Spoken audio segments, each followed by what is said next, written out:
I'm so hyped right now because it's time for some JoJo content. It's your boy, the boy with wavy hair, and today I'm going to talk about some underrated JoJo fights.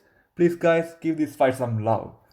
Before we get into the video, make sure you order that like and subscribe buttons and comment whatever you think.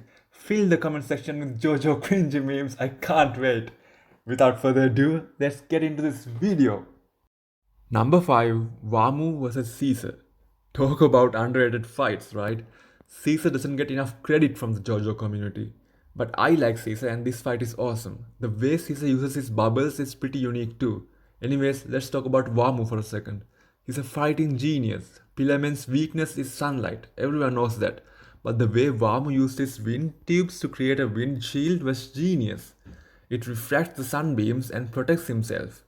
And then Caesar introduced his soap cutter, which used that extra wind to gain more speed, and that injured Vamu pretty bad.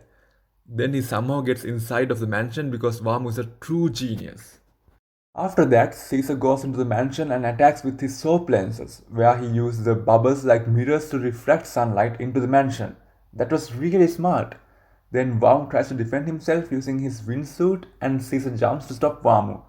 But there was this one split second where Caesar blocked the sunlight by getting in the way of the bubbles. And that costed Caesar not only this fight but also his life. Vamu just blasted him with his holy sandstorm wind. But in this final moment, Caesar grabbed Vamu's antidote ring through sheer willpower and put it in a bubble which he made out of blood. And Vamu lets the bubble go out of respect for Caesar, and he himself said that Caesar would have won had he fought against Cars because Cars doesn't have any wind abilities. Number 4, Giavanna vs Chocolata. Now I know what you're thinking. How is this fight underrated? It's a 7-page Muda. Everyone knows that. Yes, exactly. Everyone knows a 7-page Muda, but no one really talks about this fight. Chocolata is a psychopath. The scene where he chops off Sorbet from toe to head gives me shivers. That was sick and not in a good way. Even Diavolo thinks that he is sick. And that's saying a lot. Chocolata's stand is scary too. If you go below your current position, you are affected by the moles. How OP is that? He beats Mitsa pretty bad and Giorno slowly gets in the helicopter searching for Chocolata. Dude, Chocolata can divide himself and close his wounds from his own moles. I mean, what? I swear only in Jojo you get stuff like this. Anyways, Chocolate attacks Giorno with his own separated body parts and kicks Giorno out of the helicopter. But Giorno somehow survived because it's Giavanna. And then, oh boy, Giorno gives him arguably the best beating ever in anime. He kicks the shit out of Chocolata. It's a world famous 7-page Muda. And Giorno inserts a V in the middle as well, which really was the icing on the cake. Giorno throws Chocolata into the garbage truck, which is really where Chocolata belongs. I love this fight. Number 3, Kira vs Jotaro and Koichi. So I like part 4 and it could be my favorite JoJo part. I'm talking about only anime here because I like part 7 as well. In part 4 there aren't any minor antagonists. It's Kira vs Morio from episode 1 and Kira is my favorite JoJo villain. But anyways, after Kira kills Shigechi, he left a button behind and Jotaro and Koichi investigate the button. And Kira comes to collect his new shirt at the same time. And Kira unleashes his second bomb, Sheer Heart Attack. I really like this stand. Even Star Platinum couldn't do anything to this stand. But Koichi unlocks Act 3 and freezes Sheer Heart Attack. And now Kira has to come in person to deal with this mess.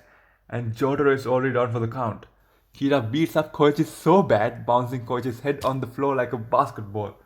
And after that, Kira ties Koichi's shoelaces too. I love that scene so much.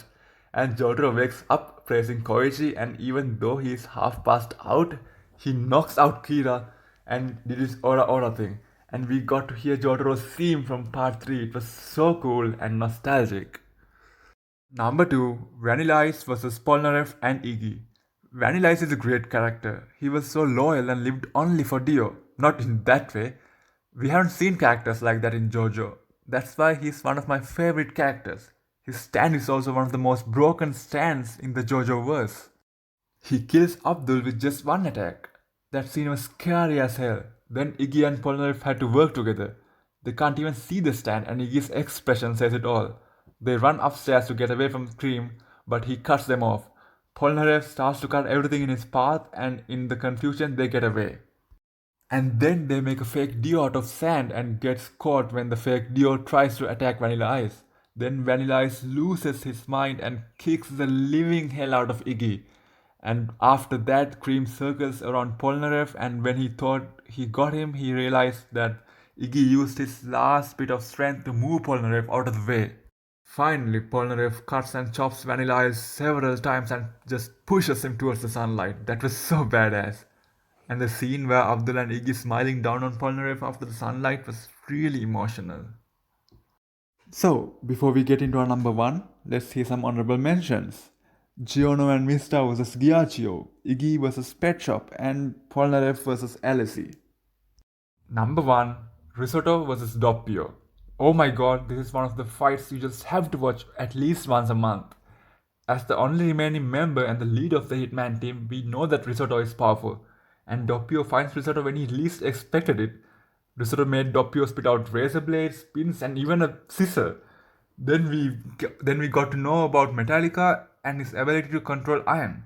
Doppio tries to break Risotto's moves using Epitaph, but it's also not easy. Risotto makes himself invisible using Metallica.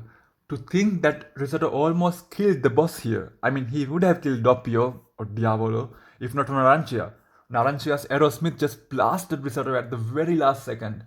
It was so unexpected as well. And at the end, Risotto realizes that he was fighting the boss this entire time. Man, this fight is one of my favorite fights in all anime. So, that's it for the video. Make sure you like this video and subscribe to this channel if you already haven't. And comment your favorite JoJo fights. This is the boy Wavy here, and I'll see you soon.